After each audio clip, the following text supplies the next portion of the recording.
Don't you have some sense? Please do something to restore my confidence.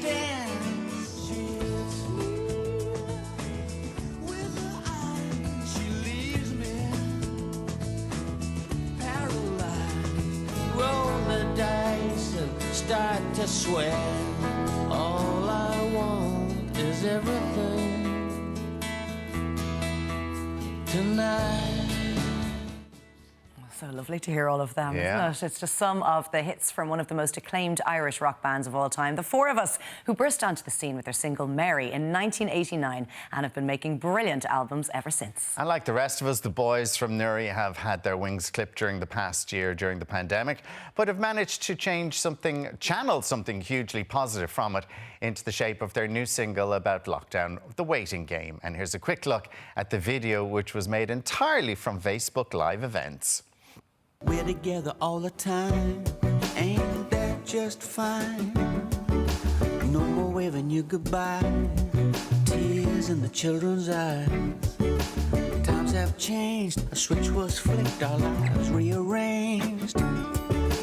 We're just playing the waiting game. We're just playing the waiting game. The seasons turning, snow and rain. Summer coming, it's coming round again.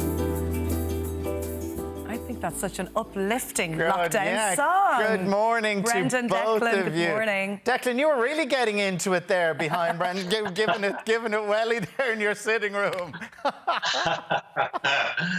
Yeah, well, the Thursday night sessions, it's easy to lose the running yourself, Tell us about the sessions, because like everybody, we all entered lockdown. You guys were no different. You had been touring and that ground to a halt. So you decided to engage with your fans online. What were the first couple of Thursday night sessions like? Well, look, we actually didn't really know how to do it. So I mean, we wanted it to be social because that's what we missed more than anything else. We really just missed the connection with people. So at the start, we didn't even bring out the guitars. We literally sat down with a glass of wine each and we called it Ask Us Anything, and we just asked people to ask us anything. But of course, then they asked us to get out the guitars, and then the shows morphed into something else completely, which was a mixture of sort of chat, and the odd beverage, and basically a few songs, but very light-hearted, really. A social event. It's been a saviour for so many bands and so many artists over the last year and a half, hasn't it? I think so, and I think for a lot of touring artists, I think that it's been really it's the connection. Doing a show, a bit like being at your own wedding, except you get to do it every week, and you sort of miss that. You miss the buzz, really, and this about as close as we could get to matching that. It was like Daniel O'Donnell had said to us last week. He didn't even know how to turn on a computer at the start of this pandemic. Now he's doing concerts. It's so true, but when you think back to when you guys first started, I mean, back in the late 80s, you would not have been able to engage with your audience, of course, because there was no Facebook Live back in the day. Take us back to those early days. It must have been an incredibly exciting time for the young band. Yeah, I mean, for us it was. Yeah, we came out, I think, in February 1989 was our first single, and Mary hit in July 1989. And at that point, it just felt like you'd been picked up by this wave, and whatever control we thought we had over anything at that point just sort of went sideways, and we were just carried on this sort of on the momentum of the song, the album that followed it. And then we spent the rest of our career trying to sort of, catch another wave. Declan, I'm going to have to confess something here. You were one of my first ever crushes. Back in 1990, I was in Irish college in the Gaeltacht in Spiddal, and we got word that the four of us were in the cottage next door. So I don't know whether you were recording music or what, but we hung out there for a few hours hoping to catch a glimpse of you, and you very kindly came out with signed photographs, which I still have in my parents' house at home, and I think a T-shirt and a pen, and we were gobsmacked, and the girls thought we were the coolest on the block because we had met these guys. And it was such a lovely thing to do because we were probably annoying you by loitering outside and chatting away when you were trying to get some work done. You've always had a lovely relationship with your fans, though, haven't you? Yeah, I mean, it's one of the big pluses. I mean, when we're playing shows, we spend as long as we spend on stage after the show talking to people, and that's what it's all about for us. You know, it's you know, we're going through the whole. If we're lucky enough to keep people from our first album, which we have been, thank God, you know, you feel like you have a personal relationship with a lot of people that come to the shows. Tell us about the single, The Waiting Game.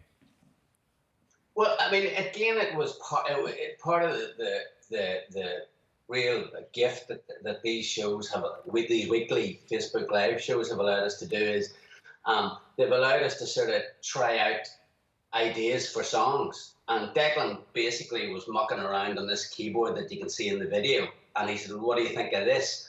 And it was all happening in front of a live audience. I was hearing the keyboard riff the same time as the audience was. And then I started saying, oh, I'll make up some singing along to it.